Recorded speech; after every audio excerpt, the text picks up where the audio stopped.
الحمد لله القادر المقتدر ولمن أرسل رحمة للعالمين نصلي ونسلم عليه أما بعد. Hablemos del tema del decreto, lo que se llama el destino. Dice el profeta sallallahu alaihi wasallam que la primera cosa que fue creado fue la pluma, que Dios lo ha dicho escriba. Y la pluma lo preguntó a Dios, ¿qué es lo que debo escribir? Dios respondió, escriba todo lo que debe ocurrir desde la creación, la primera creación hasta el día de juicio final. En otro hadith, el profeta Muhammad sallallahu alaihi wasallam dice que cuando llega 120 días al feto, Dios manda un ángel que viene. Escriba a ese feto su felicidad, su infelicidad y su día de muerte. Lo que hace entender que todo lo que pasa en esta vida son cosas, son eventos que Dios las han decretado años antes. Y Dios nos recuerda que todo lo que pasa en esta tierra de desgracia o lo que le pasa al ser humano de malo, todos son cosas que están escritas en un libro antes de que ocurrieran.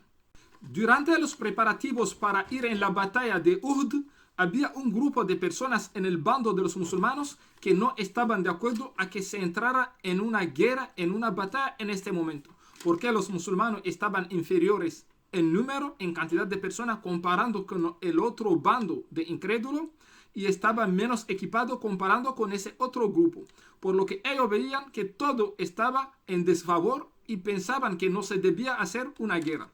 Pero Dios y su profeta mantuvieron la postura firme y se debe ir en la guerra. Ellos trataron de susurrar a algunos amigos y algunos hermanos de ellos a que no participaran en esa guerra, como una forma de tratar de sabotear a que la gente no vayan. Pero algunos les ignoraron y siguieron y fueron en la batalla. Y cuando ocurrió en la batalla, muchos musulmanes murieron. Este grupo de bando que no había participado en la guerra porque no lo veían favorable a los musulmanes que se habían quedado en sus casas, empezaron a decir, si ellos nos hubieran escuchado, no estuvieran muertos en esa batalla. Añadieron diciendo, si tuviéramos una palabra, una decisión para decidir sobre esa batalla, no hubiera ocurrido y no hubiéramos perdido tantas personas, no hubieran muerto. En esa situación de tristeza tensa, en la que algunos echan la culpa a los demás, Dios respondió diciendo que esas personas que fallecieron en la batalla, si estuvieran en sus camas acostados en sus lechos, la muerte hubiera llegado hasta en sus camas para arrancar sus almas. Lo que significa, cuando se decretó que ellos iban a morir ese día, no importaba dónde estuvieran, la muerte iba a llegar. Y Dios dijo a esas personas que propagaban esas mentiras, que si ustedes realmente dicen verdad, eviten la muerte a vuestro propio alma, si ustedes dicen verdad. Y Dios añadió diciendo a los musulmanes, digan a esas personas que nunca nos ocurrirá nada que no sea lo que Dios nos ha prescrito, lo que nos ha sido decretado. Lo que anima o hace entender toda esa panorama o todas esas pruebas de que todo lo que está pasando en este mundo son decretos ya decididos por Dios. Las personas entienden a través de esos hadices, a través de esos versículos, que somos como muñequitos animados y que Dios tiene el mando y todo lo que hacemos o todo lo que pasa es Dios que presiona en el botón, se decide directamente, ocurre lo que Dios ha decidido. Pero analicemos también otros versículos que Dios ha mencionado y otros hadices para tener una vista general y entender bien el tema, para no quedar solamente con un solo punto de vista y ver la situación de una forma general. En otro versículo dice Allah Azza wa Jalla que los incrédulos, los asociadores, dicen que si Dios no hubiera querido, no estuviéramos adorando esos ídolos. Lo que significa toda la idolatría, esas prácticas que estamos haciendo, ellos también se basaron de ese tema de decreto y dicen es porque Dios lo ha querido, por eso está ocurriendo, por eso estamos adorando ídolos y haciendo lo que estamos haciendo. Nosotros y nuestros antepasados. Todo eso es por el tema del decreto. Son los incrédulos que se justificaron y dijeron eso también a base de todo lo que hemos hablado y a base del entendimiento que tienen las personas respecto a ese tema del decreto. Justificando sencillamente que si Dios no hubiera querido, no podríamos hacer nada, porque Dios es más fuerte, más poderoso. Si Él no quiere nada, algo, nadie puede hacerlo. Pero si lo estamos haciendo es porque Él lo quiso. Esa es la forma que ellos se justificaron. Y Dios dice, de esa forma ellos están actuando, sus antepasados también actuaron. Significa, pensaron así también y actuaron. si uno lo analiza o lo mira desde un punto de vista y pregunta a una persona, ¿es posible poder hacerlo si Dios no quiere? Cualquier persona te dirá no, si Dios no quiere no lo puede hacer. Si se pudo hacer porque Dios quiso, es la forma que uno podría entender si lo razona.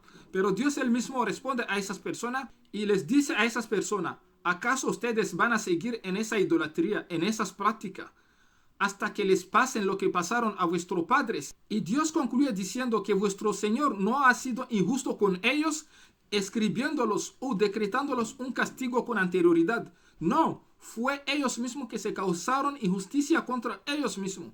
De la forma más sencilla, Dios quiere decir que si ellos no estuvieran andando en la incredulidad, si no hubieran cometido lo que cometieron, el castigo no les hubieran pasado. Lo que significa el castigo no era algo decidido con antelación a Dios, un decreto, como lo piensan, sino fue una consecuencia de sus propios actos. Y por eso Dios dice en otro versículo que miren los barcos tan grandes que pareciendo como una montaña, andando, que están flotando sobre el mar. Y Dios dice, los podríamos hundir esos barcos y que todos murieran ahí debido a lo que hacen esas personas que viajan en esos barcos con sus propias manos. No que lo haríamos hundir el barco por decreto porque fue decretado que este barco debería hundirse. No, Dios dice debido a lo que cometen. Ahora analicemos también una historia que ocurrió entre el imam Malik y el imam Shafi respecto al tema del sustento. Porque muchas personas también piensan que el sustento es algo ya decidido, decretado de lo que le llegará a uno de sustento. El imam Malik estaba dando clase a los alumnos sobre el tema del sustento y decía que el sustento es algo ya decretado, es según su entendimiento a él, y que no hace falta hacer esfuerzo para conseguir el sustento. Lo que está destinado para uno que debe llegar a uno, llegará sin necesidad de hacer esfuerzo. El imam Shafi no estaba de acuerdo con ese pensamiento, y para mostrarlo que ese pensamiento es erróneo, no lo dijo directamente que no está de acuerdo con él, sino salió y fue en el mercado, encontró una persona anciana que estaba vendiendo dátiles. Lo ayudó a llevar sus dátiles hacia su casa, que estaba un poquito pesado. Y esa persona mayor de edad, cuando vio que ese muchacho lo ayudó, dio algunos dátiles como regalo al imam Shafi. Y el imam Shafi en ese momento todavía es estudiante del imam Malik. Entonces llevó esos dátiles en la mezquita y se la dio al imam Malik. Y cuando el imam Malik empezó a comer, el imam Shafi lo preguntó, ¿sabes de dónde vienen esos dátiles? El imam Malik lo dijo, no sé. Y el imam Shafi lo contó la historia. Y le preguntó, ¿acaso piensas que si yo estuviera quedado aquí en la mezquita sin salir a hacer esfuerzo y a buscar, hubiera yo podido conseguir esos dátiles? El imam Malik se puso a reír y lo dijo, ¿acaso no ves que yo me quedé aquí en la mezquita, ni moví de aquí y estoy comiendo esos dátiles? Me llegaron. Entonces el imam Shafi entendió que él también tiene razón. Lo que significa el sustento. Hay sustento que llegará al ser humano porque Dios ya decidió que eso te llegará o no te llegará. Y hay sustentos que dependen del esfuerzo de uno. Uno no puede estar durmiendo en su casa con las patas arriba y esperar a que el salario del mes le caiga en su cuenta si no va a trabajar en su oficina o en el trabajo que le toca. Eso sería contra la naturaleza humana y sería contra la enseñanza religiosa. Sí hay sustento que le llega a uno, aunque uno no haya hecho esfuerzo, pero hay otro sustento que depende del esfuerzo de uno, que uno debe ir buscarlo, esforzarse. Lo que quiere decir, no todas las cosas que pasan es Dios que lo tiene decretado ya, guardado, sino que también hay unos que dependen de nuestros esfuerzos, de nuestro movimiento.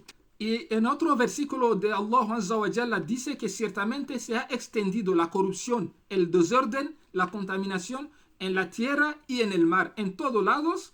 Y dice Allah Azza wa Jalla, como consecuencia de lo que han hecho los seres humanos con sus propias manos. No porque Dios lo ha decretado o que es Dios que presionó en el botón y directamente el decreto se cumplió. No, dice que son los seres humanos que hicieron esos con sus propias manos. Por conclusión, cuando se está hablando de decreto, esos son algunas cosas que sí es Dios que los ha decidido y no ha pedido la opinión de nadie y Él lo decide. Por ejemplo, cuando Él decide que fulanito debe ser de tal nacionalidad, nacer en tal país, y su padre y su madre debe ser tal fulanito y no de tal otro país. Esas son cosas que Dios lo ha decidido él solo dentro de su decreto de la mejor forma o de la forma que él cree mejor.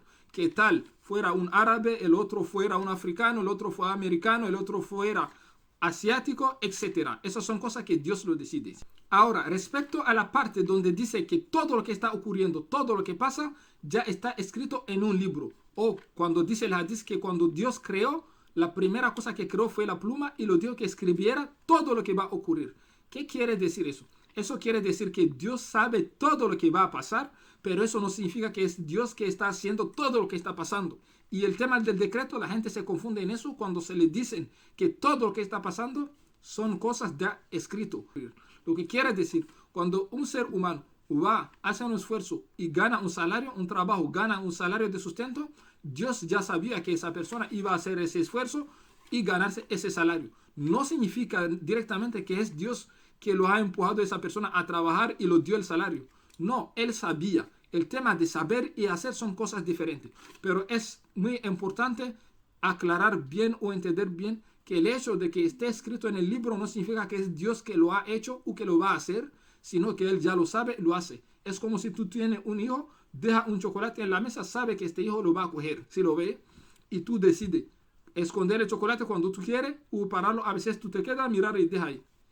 A veces puede ser que el hijo no lo coja o lo coja porque nuestro conocimiento es limitado, pero el conocimiento de Dios no es limitado. Lo que Él sabe en general no falla o en la totalidad no falla. De eso se trata. Wassalamu alaikum.